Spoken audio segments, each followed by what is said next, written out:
달라진 인생 후반전을 산다면 내 인생 점수도 달라집니다. 인생 스코어가 여러분과 함께합니다. 안녕하세요. 저는 올해 70이 된 김현숙입니다. 제가 오늘 이렇게 사연을 말씀드리는 이유는 제 아들이 한 말 때문입니다. 그 말 한마디가 저를 완전히 무너뜨렸거든요. 저는 지금도 새벽 5시에 일어나 건물 쓰레기 청소 일을 하고 있습니다. 벌써 30년이 넘었어요. 남편이 일찍 세상을 떠난 후 오로지 아이들 키우겠다는 일념으로 매일같이 쓰레기 봉투를 들고 계단을 오르내렸습니다. 아들 둘, 딸 하나를 키웠어요. 새벽마다 건물 화장실을 닦고 계단을 쓸고 쓰레기를 모았습니다. 손은 거칠어지고 허리는 점점 휘어갔지만 아이들 밥 먹이고 학교 보내는 게 저한테는 세상에서 가장 중요한 일이었습니다. 겨울이면 손이 꽁꽁 얼어붙었고 여름이면 쓰레기에서 나는 악취에 속이 메스꺼웠지만 참았어요. 제 몸에서 냄새가 배는 것 같아서 집에 오면 샤워부터 했습니다. 옷도 따로 빨았어요.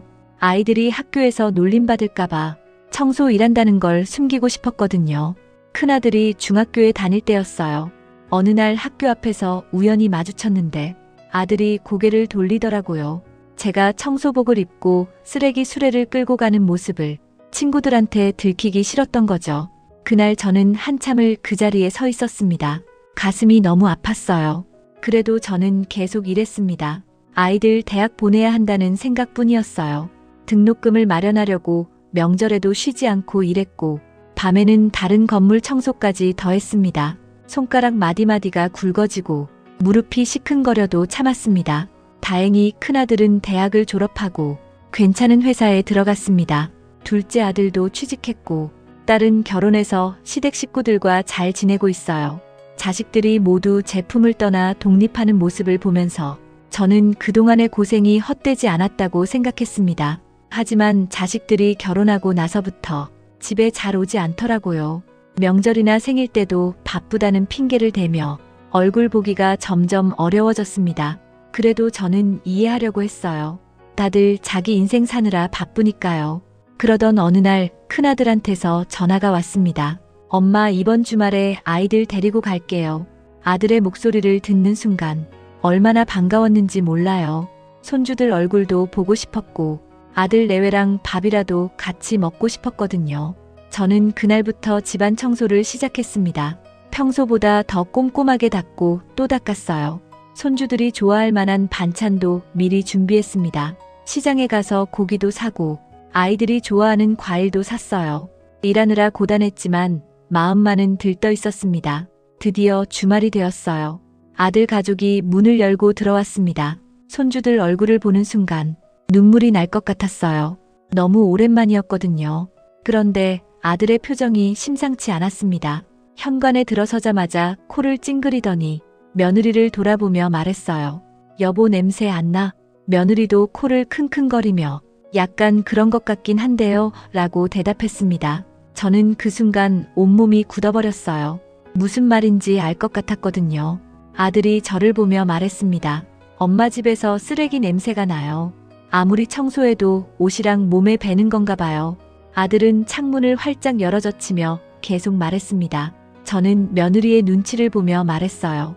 미안하다, 엄마가 아무리 씻어도 일하는 냄새가 배나 보다. 며느리는 괜찮아요 라고 했지만 표정이 그리 편해 보이지 않았습니다. 손주들이 소파에 앉으려 하자 아들이 재빨리 말했어요.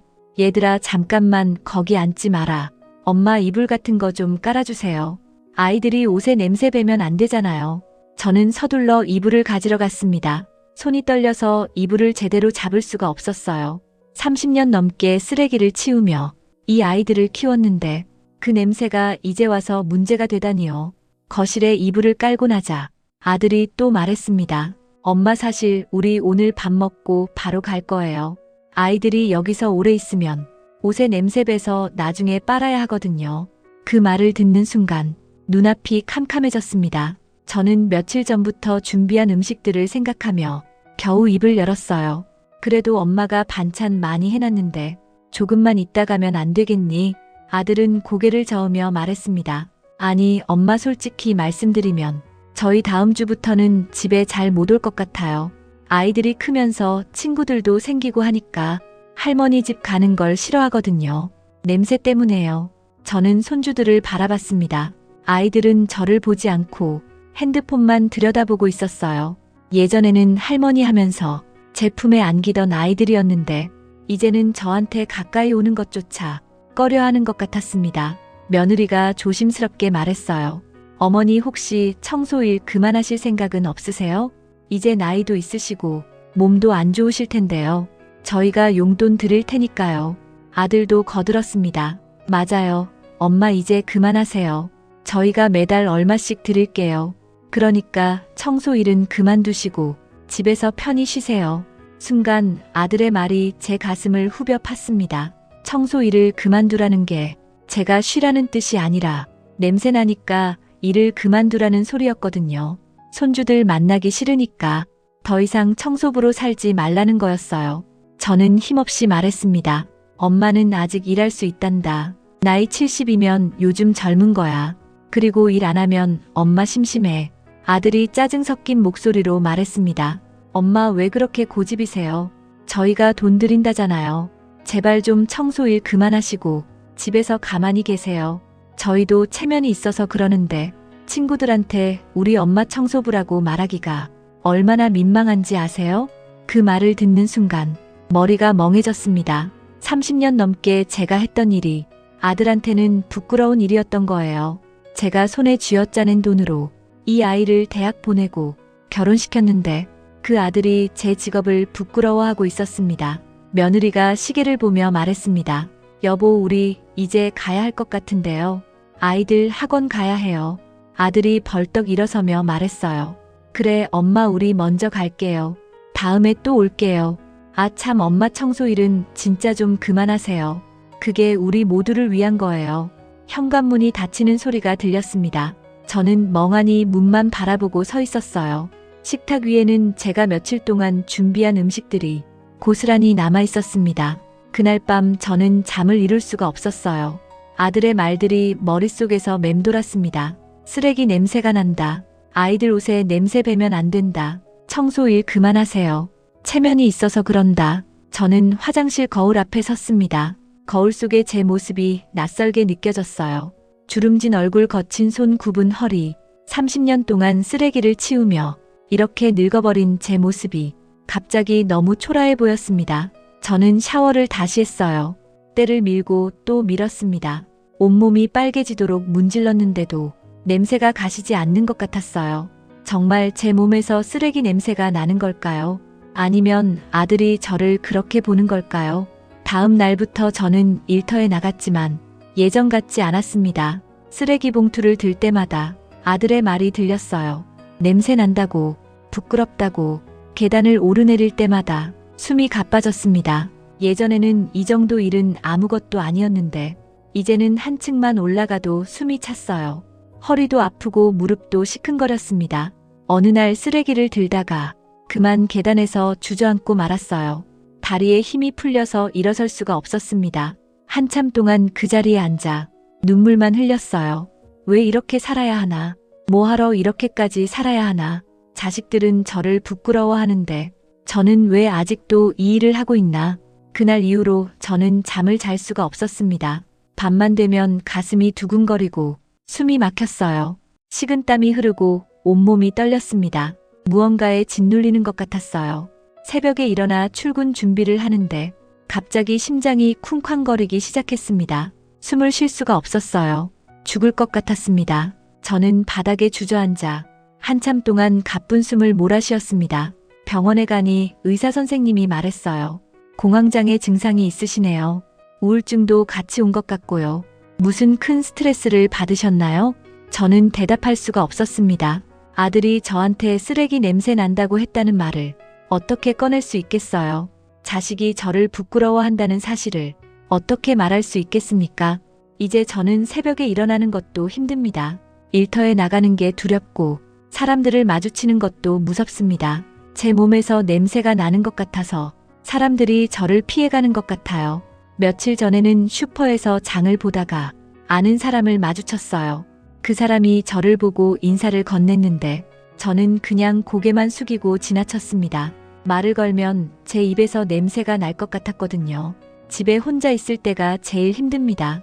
텅 빈 집안에서 혼자 앉아 있으면 아들의 말들이 계속 들려요. 냄새 난다고, 청소일 그만하라고, 체면이 있다고. 저는 거울을 보는 것도 싫어졌습니다. 거울 속에 제가 쓰레기 같아 보였거든요. 30년 동안 쓰레기를 치우다가 저 자신이 쓰레기가 되어버린 것 같았습니다. 아들한테 전화가 왔을 때 저는 받을 수가 없었어요. 핸드폰이 울려도 그냥 멍하니 화면만 바라봤습니다. 아들과 통화하면 또 무슨 말을 들을지 두려웠거든요. 며칠 후 아들이 집으로 찾아왔어요. 엄마 왜 전화를 안 받으세요? 걱정돼서 왔잖아요. 저는 아들을 보자 눈물이 나려고 했습니다. 하지만 꾹 참았어요. 아들 앞에서 울면 안 될 것 같았거든요. 아들이 말했습니다. 엄마 얼굴이 왜 그래요? 많이 수척해지신 것 같은데요. 혹시 어디 아프세요? 저는 고개를 저었습니다. 아니다, 괜찮다. 엄마 그냥 좀 피곤해서 그래. 아들이 주변을 둘러보며 말했어요. 엄마 청소는 하고 계신 거예요? 집이 예전 같지 않은데요. 저는 대답하지 못했습니다. 요즘 청소할 기력도 없었거든요. 일 나갔다 오면 그냥 쓰러져서 저녁도 제대로 못 먹고 잤어요. 아들이 냉장고를 열어보더니 놀란 표정으로 말했습니다.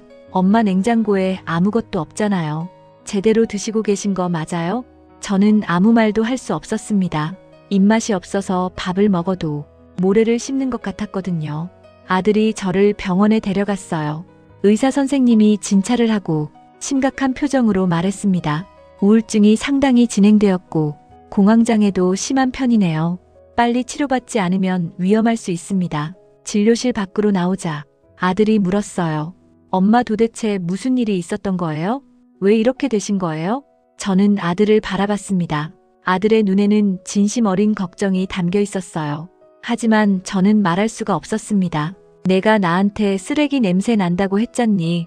그 말 한마디가 엄마를 이렇게 만들었다고 어떻게 말할 수 있겠어요. 차 안에서 아들이 말했습니다. 엄마 제가 용돈 드릴 테니까 이제 청소일 그만하세요. 제 말 좀 들어주세요. 저는 창밖을 보며 대답했어요. 그래 그럴게. 이제 그만할게. 아들은 안도하는 표정을 지었습니다. 잘 생각하셨어요, 엄마.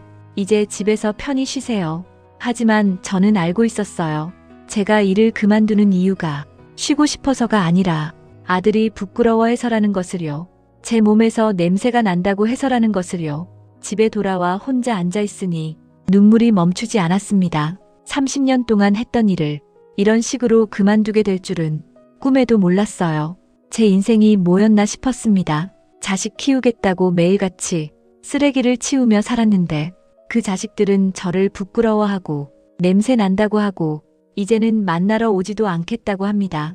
저는 지금도 새벽에 눈이 떠지면 일어나 출근 준비를 하려다가 멈춥니다. 아, 이제 청소일 안 해도 되는구나. 그럼 저는 이제 뭘 하며 살아야 하나요? 아들은 매달 용돈을 보내줍니다. 고맙다는 말도 하고요. 하지만 저는 그 돈을 쓸 수가 없어요. 제 몸에서 나는 냄새를 감추기 위해 받는 돈 같아서요.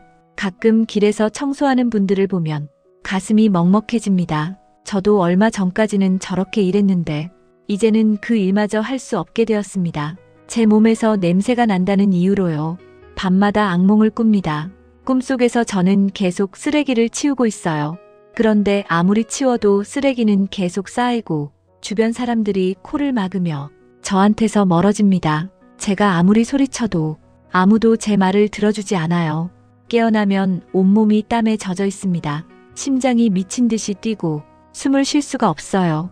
한참 동안 어둠 속에서 가쁜 숨을 몰아쉬다가 겨우 진정이 됩니다.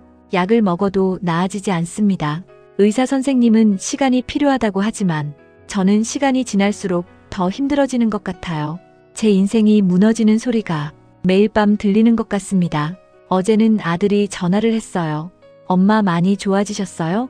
약 잘 드시고 계시죠? 저는 대답했습니다. 그래, 잘 먹고 있다. 걱정하지 마라. 하지만 사실은 약을 먹어도 아무 소용이 없었어요. 밤마다 눈물만 흐르고 낮에는 멍하니 앉아만 있습니다. 아들은 말했어요. 다행이네요, 엄마. 이제 푹 쉬시고 건강 회복하세요. 청소 일 그만두시길 정말 잘하셨어요. 전화를 끊고 나서 저는 한참을 울었습니다. 아들은 모르고 있어요. 제가 왜 이렇게 되었는지, 자기가 한 말 한마디가 엄마를 얼마나 무너뜨렸는지. 창밖을 보니 청소부 아주머니가 쓰레기를 치우고 계셨어요. 저도 얼마 전까지 저렇게 일했는데 이제는 그 모습이 너무 멀게만 느껴집니다. 저는 지금도 자문합니다. 제가 뭘 잘못한 걸까요? 30년 동안 쓰레기를 치우며 자식들 키운 게 잘못인가요? 제 몸에서 냄새가 나는 게 그렇게 큰 죄인가요? 가끔 거울을 보면 낯선 사람이 서 있어요. 눈빛이 죽어 있고 얼굴은 핏기 하나 없고 머리는 새하얗게 새어 있습니다. 이게 정말 저인가 싶어요. 밤이 되면 두렵습니다.